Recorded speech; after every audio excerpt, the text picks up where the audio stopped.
Persia, or Iran, as the country is more appropriately called, represents a lexicon of human history, matched only by a handful of other countries in the world.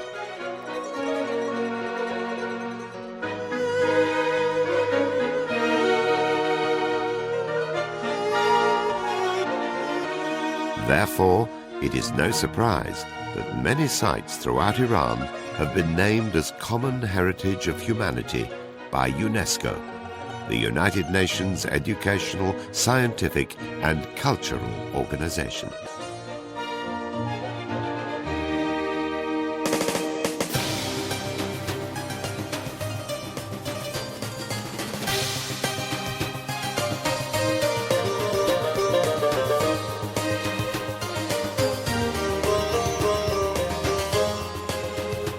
These 16 wonderful sites have never been comprehensively studied in a film. Therefore, this is the first attempt to introduce these fascinating sites.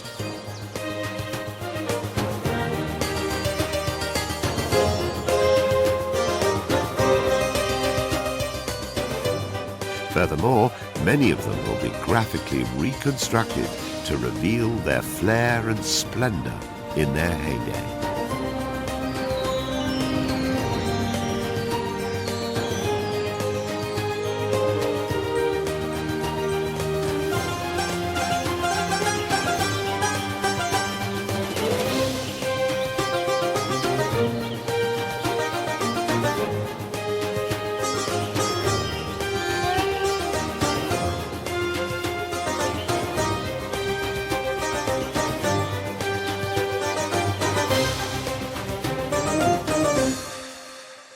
Discovering the UNESCO World Heritage Sites of Iran.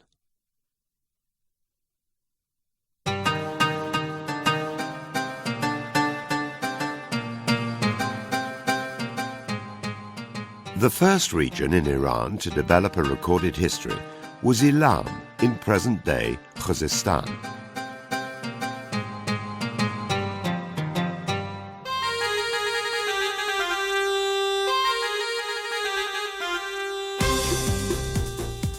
Ilam, in the period between the 13th to 12th centuries BC, under its most powerful king, Untash-Naparisha, reached its economic, political and cultural zenith.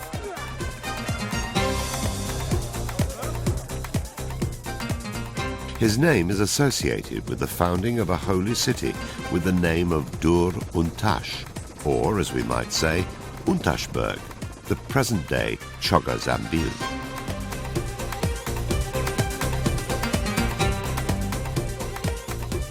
A glorious ziggurat occupies the center of this royal and religious city.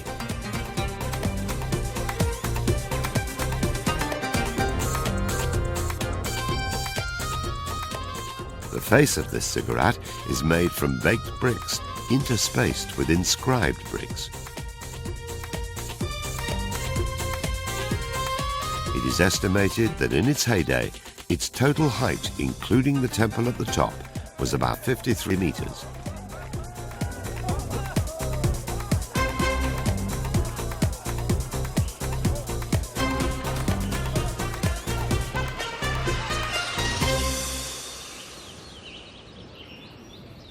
Pasargadae, Cyrus the Great's paradise.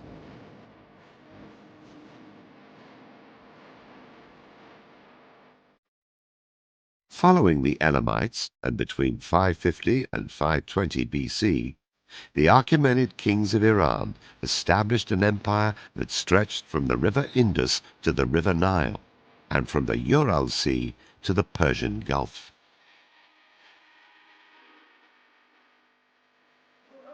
These kings established an empire unprecedented in the history of humankind, for they were truly magnanimous to their subject peoples.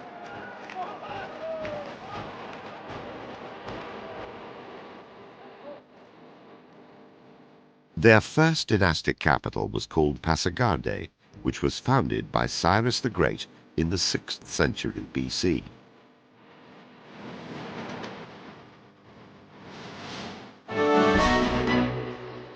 Today, the tomb of Cyrus is still a wonderful monument to his glory.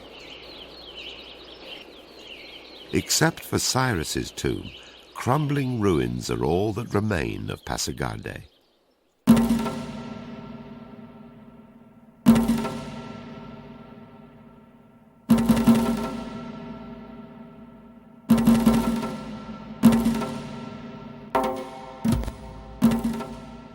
In this 300-hectare complex, only one column is still standing, which originally was part of Pasargadae's audience hall for Cyrus and his court.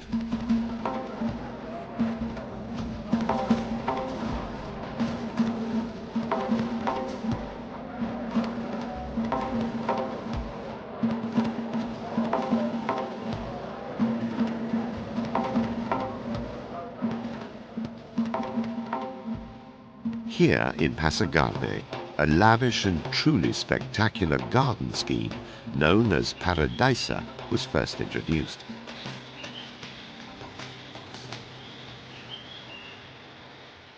This appealing Persian word, paradisa, meaning a luxuriant garden, was later transcribed into Greek and Latin to become the word we still use today, paradise. In English, we say paradise. But of course, the root word is Persian, paradisa. Cyrus' garden, his paradisa, was divided into the Shahr-e 4-part. Even later, parterre gardens derive from that Persian concept of the Shahr-e, and with its divisions fed by water channels. Organized, not accidental. Deliberate, where every detail is planned.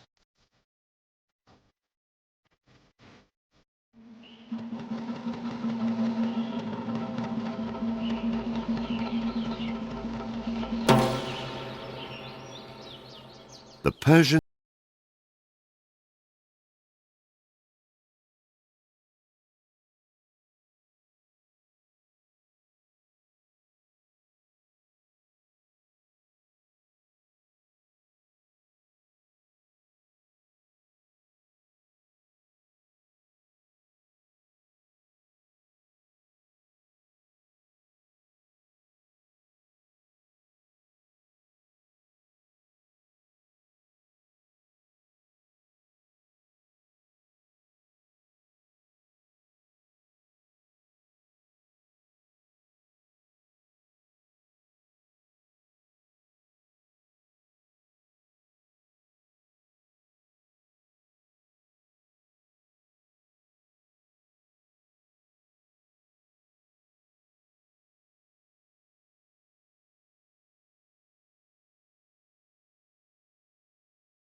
This principle that everything is symmetrically arranged and that usually these gardens are not in the very flat plain but are on a slight slope so that the water would run off by itself.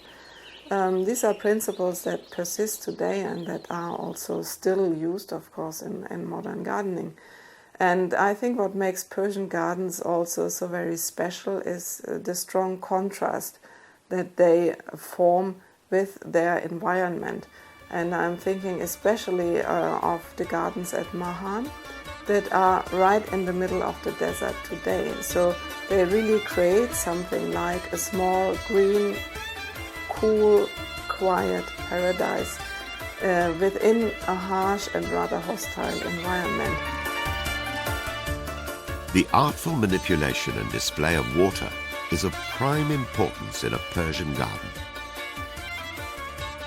In Kashan's Fiin garden, water was supplied ingeniously. An ancient fountain was equipped with a very striking distribution system in order to divert what was needed into the Fiin garden. There, it filled numerous pools and a multitude of fountains before the surplus left the garden to feed other gardens and fields in the vicinity.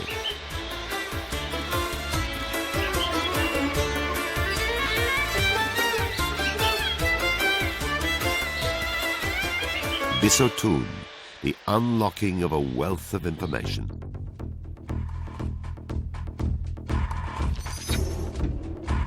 Bisotun is located along the ancient trade route linking the Iranian plateau to Mesopotamia and Europe.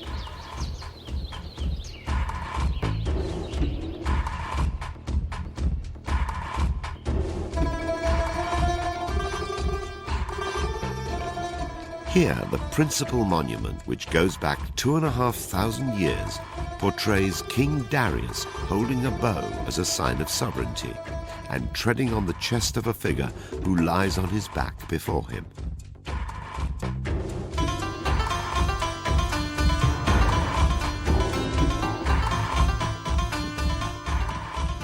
Below and around the bas-reliefs, there are 1,200 lines of inscription telling the story of the battles Darius waged against the governors who attempted to take over the empire founded by Cyrus. The inscription is written in 3 languages. The oldest is Elamite. This is followed by a Babylonian version. The last part of the inscription is particularly important, as it is here that Darius introduced for the first time the Old Persian script.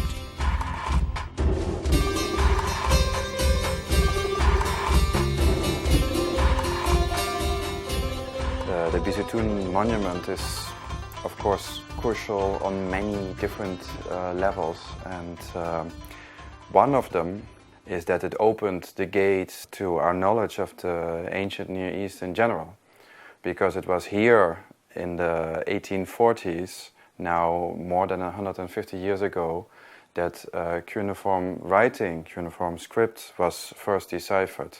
So it really is the gate to knowledge of so many different cultures, also ancient Mesopotamia, also ancient Anatolia and Syria. All the cultures that use this writing were opened for us because of the decipherment of Bisotun by Henry Rawlinson.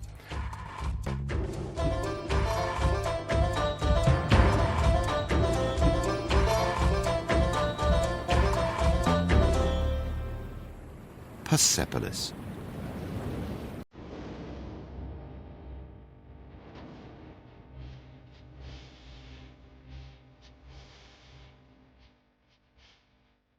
About 2,500 years ago, on the foot of the Mountain of Mercy near Shiraz, in a period of about 50 years, Darius, his son Xerxes, and his grandson Artaxerxes I created a ritual and exemplary center, Parsa, or Persepolis, according to the Greeks.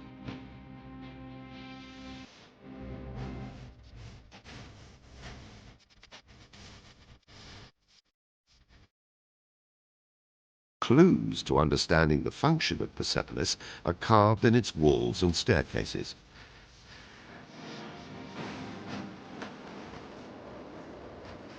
Here, splendid reliefs depict 23 groups of gift-bearers from all over the empire, celebrating their highest feasts, who bring their fabulous gifts for the King of Kings.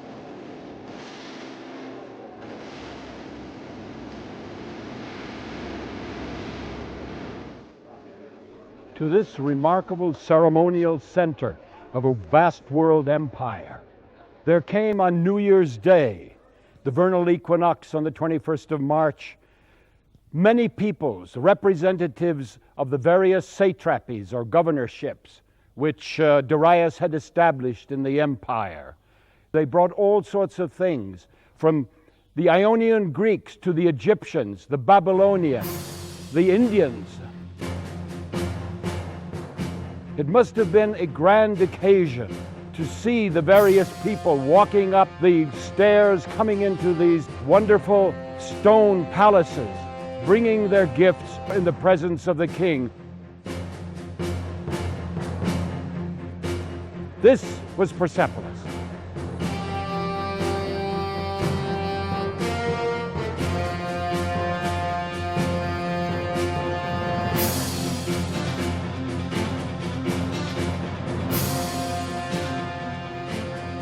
Each of the majestic columns of the main hall, measuring 20 meters high, had a heavy capital shaped in the form of a double-headed bull weighing about 15 tons.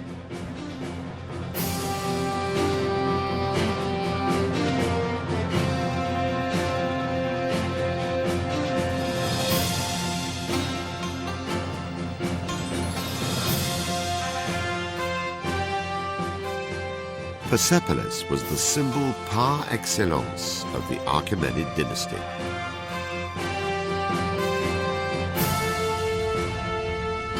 This was perhaps the reason why it was burnt by the Macedonian army of Alexander the Great in 330 BC.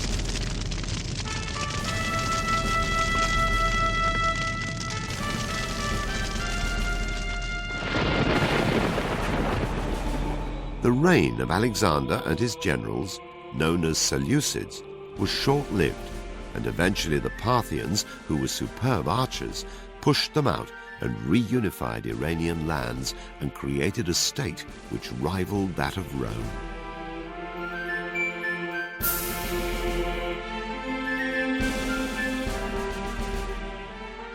In 224 AD, however, the Parthians were vanquished by a Persian prince, Ardashir, who established the Sasanian Empire.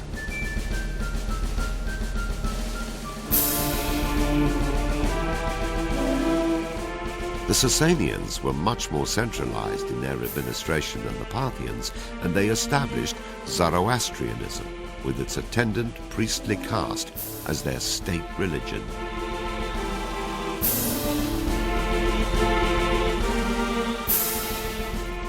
Fire plays an important role in the Zoroastrian rituals. In ancient times, the most important fire temple of the country was erected in a volcanic mountain region in northwestern Iran. Takht-e Solomon. Takht-e Solomon is an outstanding ensemble of royal architecture.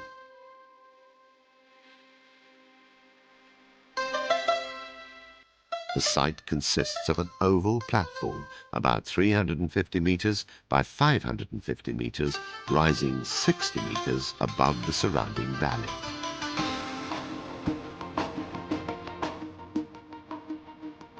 It is enclosed by a stone wall 13 meters high, with 38 towers and 2 entrances in the north and south.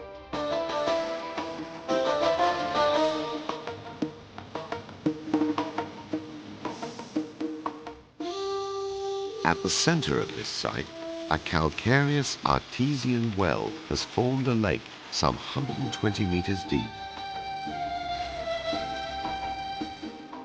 The main buildings of the site were created on the north side of the lake, forming an almost square compound with the Zoroastrian fire temple, Azar-Gosh-Nasp, in the center. Takht-e was the place where the Sasanians kept the fire of Gosh-Nasp, Adar-Gosh-Nasp. It was obviously a pilgrimage center, and it was from the very beginning built with a double purpose. One part was open to the public. This was the more or less northern part. And on the other hand, it was a special pilgrimage place for the kings. And this is the southern part.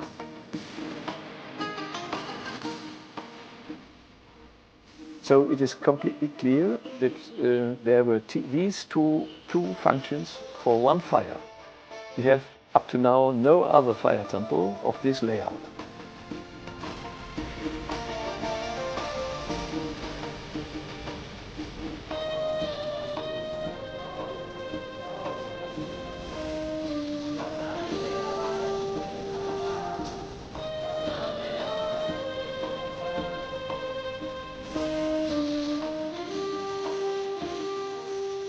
The construction of Takht-e Solomon, which embraced the most important Zoroastrian fire temple of the Sasanian period, coincided with the introduction of Christianity as the official religion in the Roman Empire.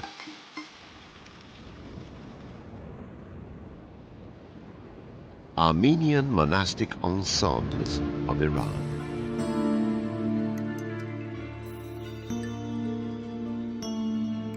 The Armenian monastic ensembles of Iran in the northwest of the country consist of St. Thaddeus, St. Stephanos, and the Chapel of Zor-Zor.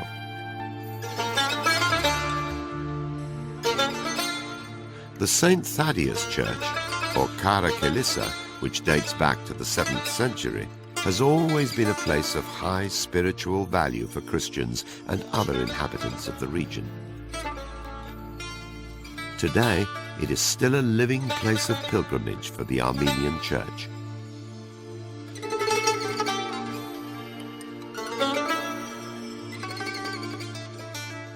The Church of St. Stephanos, on the other hand, is perhaps the most magnificent church in the country. It was built inside a large castle with 7 high protecting towers.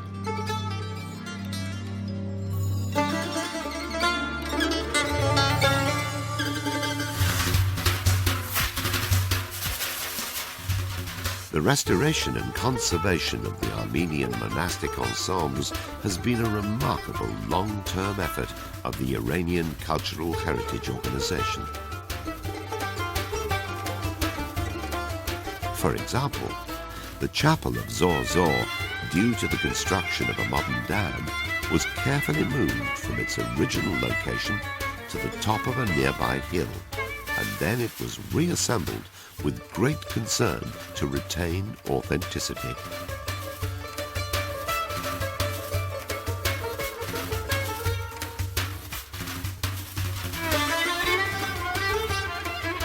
These edifices demonstrate the outstanding universal value of the Armenian architectural and decorative traditions in Iran.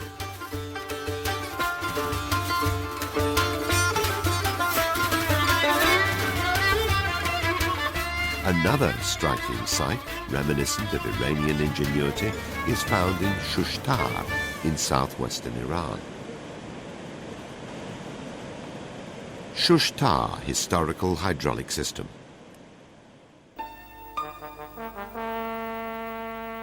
The Shushtar Historical Hydraulic System was created in the Sasanian period in the 3rd century AD.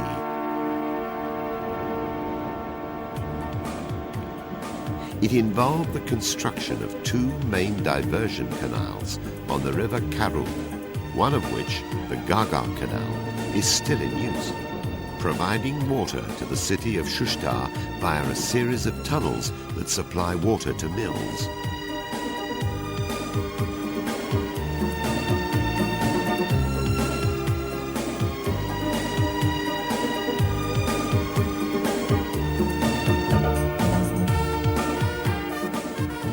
What is remarkable about Shushtar is not only the number of mills you get there, but the fact that they are on an offshoot of the main channel, the Garga River. And the Garga River flows through a gorge. And we, when I say we, a number of archaeologists have actually looked at the water supply systems in the area and the natural flow of the rivers. And we independently came to the conclusion that that was an artificial cut, which is a huge, a monumental undertaking. And that provided the context for the construction of this rather large group of watermills, which obviously, compared to the standard watermill, they must have been capable of grinding a lot more cereal and other crops.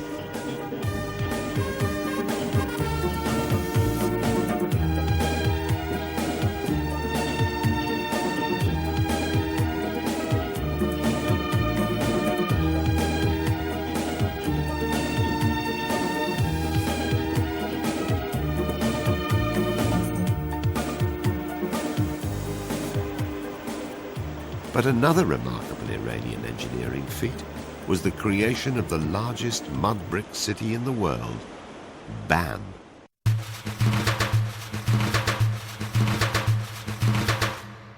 Bam and its cultural landscape.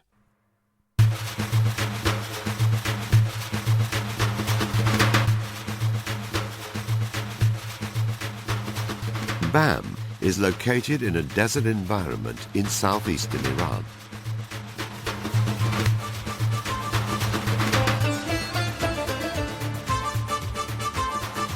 The most remarkable example of a fortified medieval town in Iran could be seen here. The Bam Citadel, or Argi Bam. It originally had 38 watchtowers in its heyday.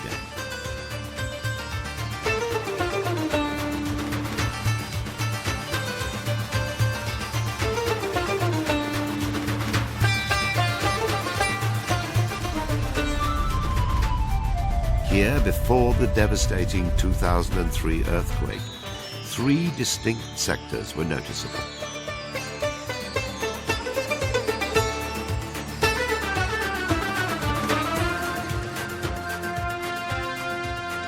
The impressive government quarters, which is situated on a rocky hill 45 meters high.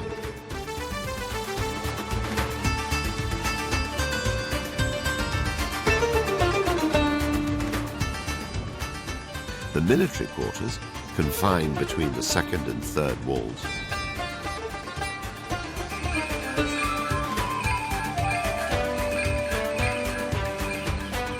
And finally, the residential quarter, enclosed by the main rampart, covering an area of 200,000 square meters with large and small towers. Inside the residential quarter, the vestiges of a congregational mosque going back to the 8th or 9th centuries is still evident. This must have been one of the oldest mosques ever built in Iran. Masjed-e of Isfahan.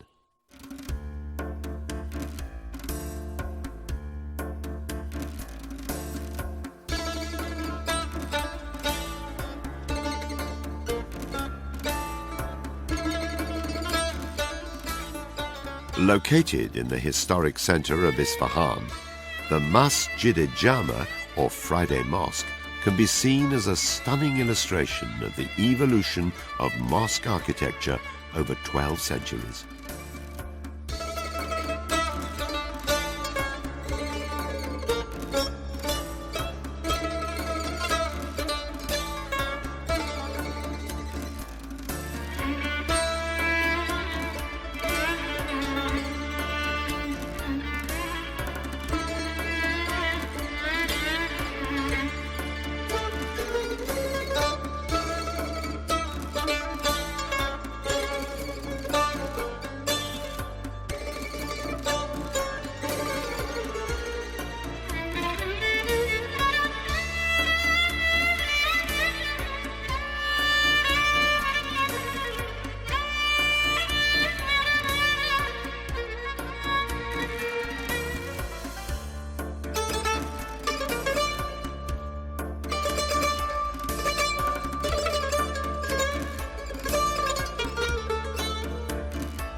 The complex, covering more than 20,000 square meters, is also the most important Islamic building, showcasing the 4 Iwan structure.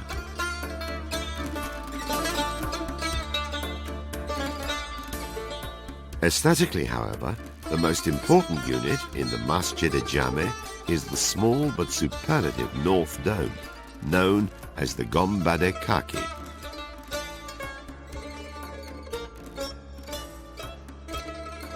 This, according to Arthur Pope, is perhaps the most perfect dome known. Having survived without a crack for almost 900 years in a country of earthquakes, is proof of its subtle mathematics and impeccable mechanism. Like the Gonbad-e, it was built for eternity.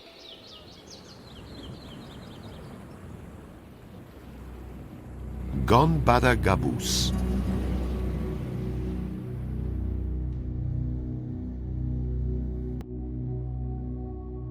Under the shadow of the eastern Alborz mountains, facing the vastness of the Asian steppes, stands in stark majesty a supreme architectural masterpiece, the Gonbad-e, the Tomb Tower of Qaboos.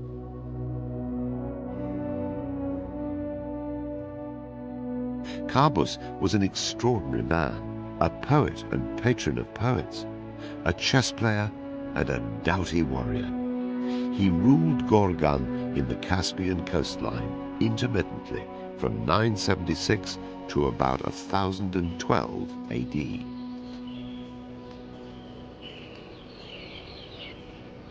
His monument, the 53-meter-high Gonbad-e Tower, dominates the town laid out around its base and is visible from great distances in the surrounding lowlands.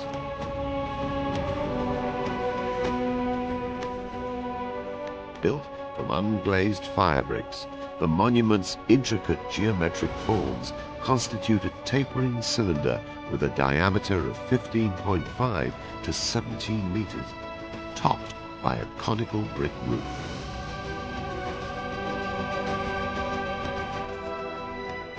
Its innovative structural design illustrates the exceptional development of mathematics and science in the Muslim world at the turn of the first millennium AD.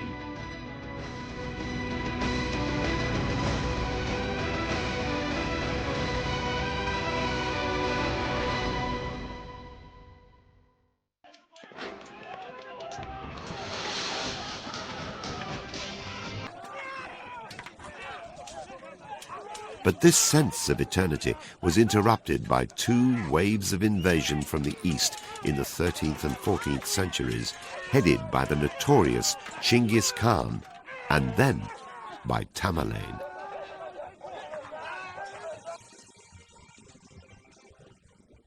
All those invaders who came on the Iranian plateau, they were so attracted to Iranian way of life that within a very short period, they wanted to become Iranian, Persian.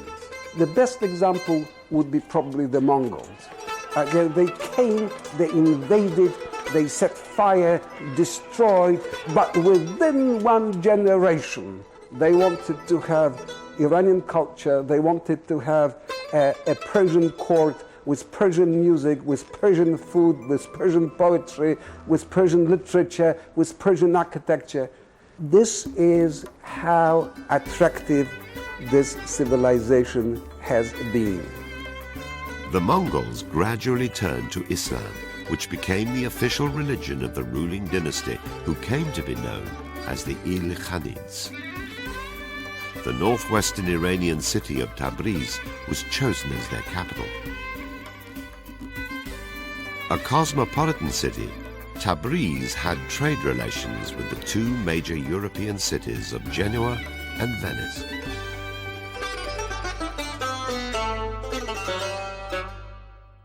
Tabriz Bazaar Complex. Tabriz Bazaar Complex was one of the most important commercial centers on the Silk Road. This complex consists of a series of interconnected covered brick structures, buildings and enclosed spaces for a variety of functions, such as commercial and trade-related activities, social gatherings, and educational and religious practices.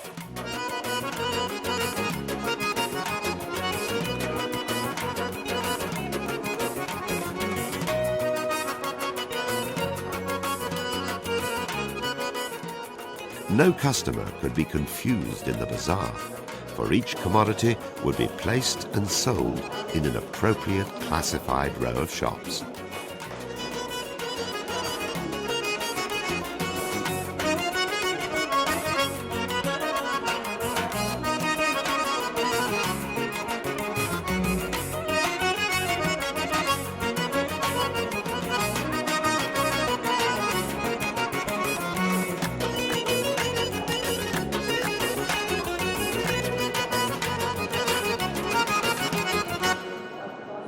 Yet perhaps the most striking structure from the Ilkhanid period is the Sultaniye.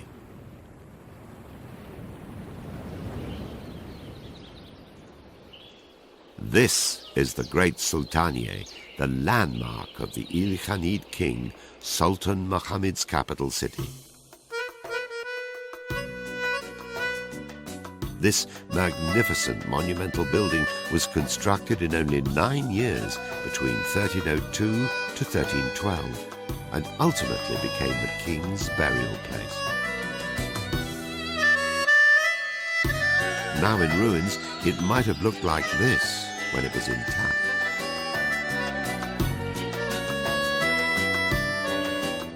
This octagonal building is crowned with a 50-meter tall dome covered in turquoise blue faience and is the earliest existing example of the double-shell dome in Iran.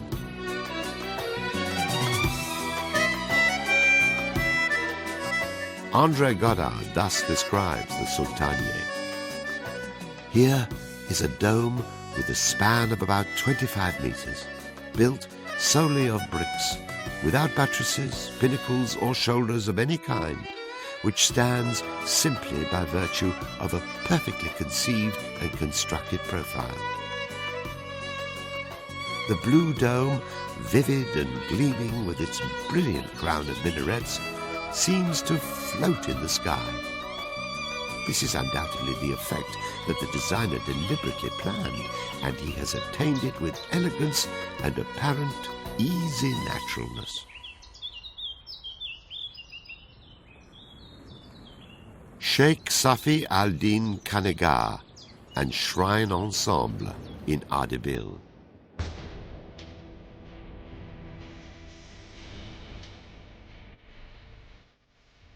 Built between the beginning of the 16th century and the end of the 18th century, this place is one of the most important spiritual retreats in the Sufi tradition of Iran. From the entrance gate to the shrine of the Sheikh Safi, there are 7 segments, which probably demonstrate the 7 stages of Sufi mysticism.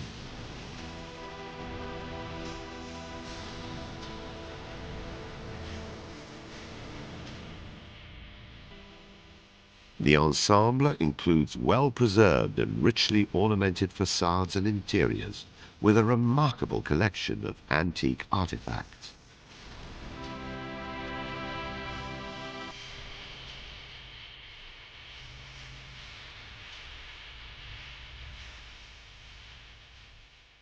During the reign of the Safavid rulers, the role and function of this complex changed to one of political and national importance when it encompassed the shrine of the founder of the Safavid dynasty, Shah Ismail.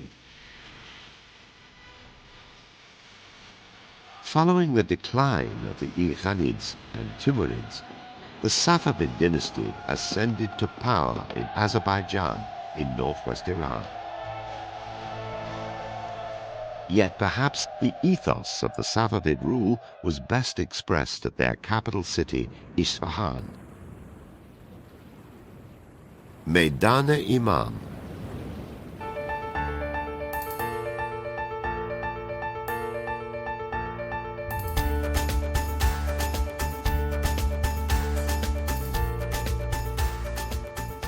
Master planned by Shah Abbas and his engineers was the Naqsh-e Jahan Plaza, or the Image of the World Square, today known as the Meydan-e-Imam.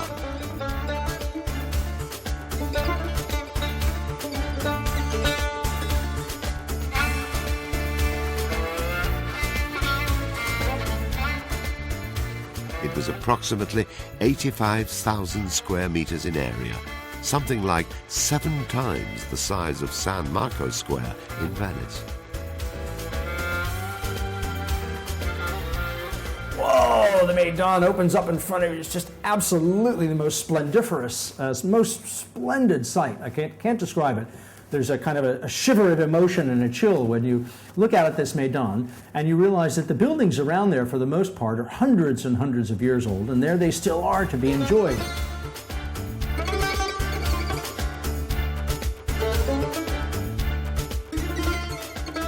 These monumental structures consist of a palace in the west, the magnificent entrance portico of the bazaar in the north, a chapel mosque in the east, and finally, the Royal Mosque in the south.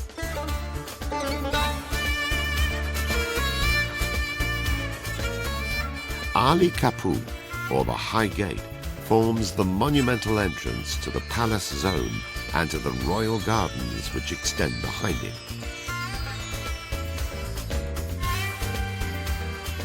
This 5-story high pavilion had a great portico with beautifully ornamented wooden columns.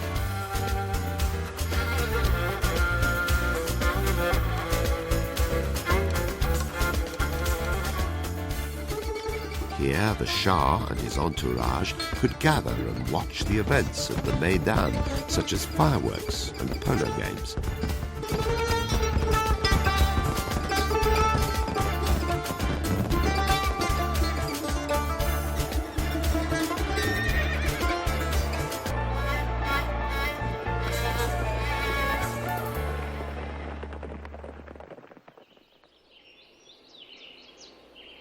The Royal Chapel Mosque, built in the course of 16 years, was named in honor of Sheikh Lotfollah, a famous religious leader and at the same time the father-in-law of Shah Abbas.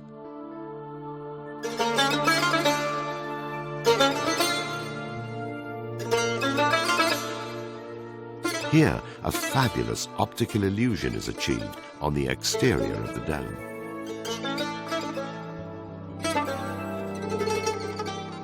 It appears to be covered with tiles, predominantly in pale gold color. However, the pale gold tiles are in fact plain bricks. The radiant color and visual impression are achieved through the contrast between the brick and the curvilinear arabesque designs embedded in the main beige surface.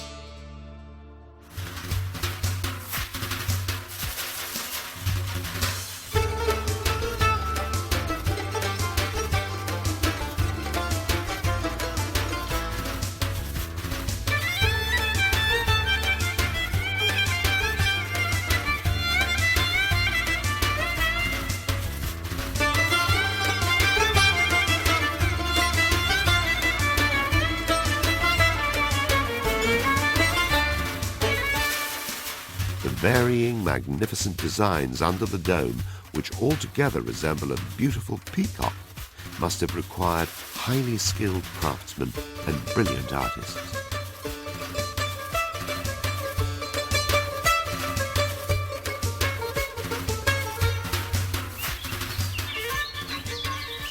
The magnificent Royal Mosque.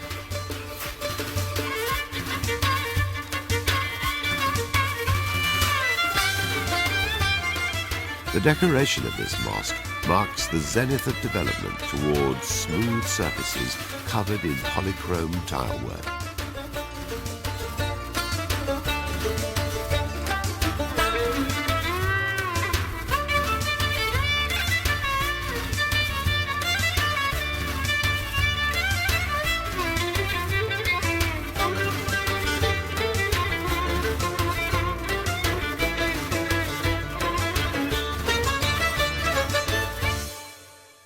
It's really when we get to Shah Abbas, and there's so much building going on, that we have this kind of overall style that is distinctly Safavid, distinctly Persian, and is something that certainly came about because of his patronage and his desire, in almost a modern term, to brand Iran as something separate from its neighbors.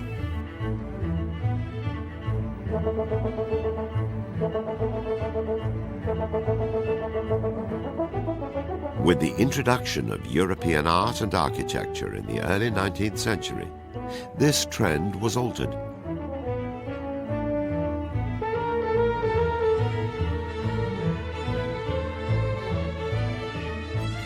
A wonderful example would be the Golestan Palace, the most recent Iranian World Heritage Site recognized by UNESCO.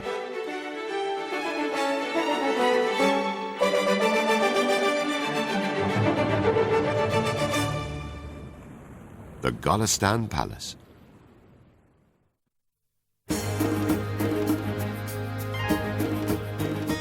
Originally built at the time of the Safavids, the Golestan complex in the heart of Tehran became the seat of government.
UNESCO World Heritage Sites in Iran is over.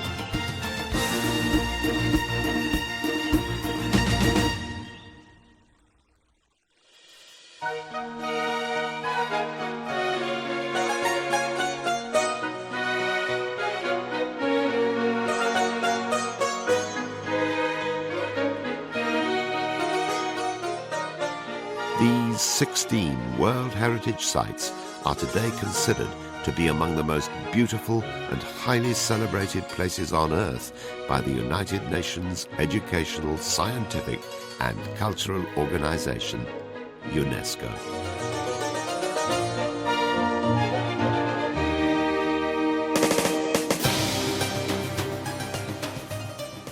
At these sites, grandeur and tranquility both dwarf and magnify, and man is both diminished and ennobled.